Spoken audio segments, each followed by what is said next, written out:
Petrol, diesel, દૂધ અને ગેસના વધતા ભાવો સહિત વધી રહેલી મોંઘવારીના વિરોધમાં આમ આદમી પાર્ટી દ્વારા કલેક્ટરને આવેદનપત્ર આપી તાત્કાલિક રાહતની માંગ કરાઈ છે। પેટ્રોલ, ડીઝલ, દૂધ અને ગેસના સતત વધી રહેલા ભાવો સહિત સામાન્ય નાગરિકોના જીવનને અસર કરનારી મોંઘવારીના વિરોધમાં આમ આદમી પાર્ટીના સુરત શહેરના પદાધિકારીઓ અને મોટી સંખ્યામાં કાર્યકર્તાઓ આજે શાંતિપૂર્ણ રીતે વિરોધ નોંધાવ્યો।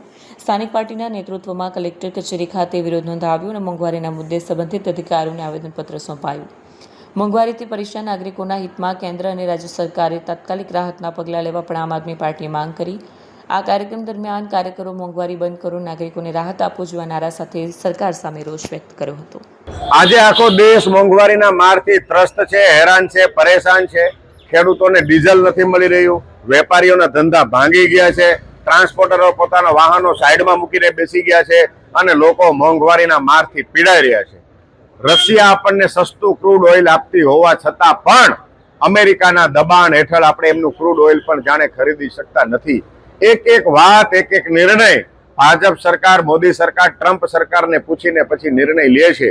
ત્યારે આ દેશને કોણ બચાવશે? આ દેશના લોકો મોંઘવારીથી ત્રસ્ત છે। ત્યારે માનનીય કલેક્ટરશ્રીના માધ્યમથી માનનીય મુખ્યમંત્રીશ્રીને આવેદનપત્ર આપવા માટે આવ્યા છીએ કે ગુજરાતની જનતાને મોંઘવારીના મારથી બચાવવામાં આવે। ગુજરાતની જનતા પીડાઈ રહી છે, ખેડૂતો, વેપારીઓ, ટ્રાન્સપોર્ટરો પીડાઈ રહ્યા છે। આ તમામ લોકોને બચાવવાની જવાબદારી સરકારની છે અને સરકાર એમની જવાબદારી નિભાવે એ આવેદન કરવા માટે અમે આજે માનનીય કલેક્ટરશ્રીને આવ્યા છીએ।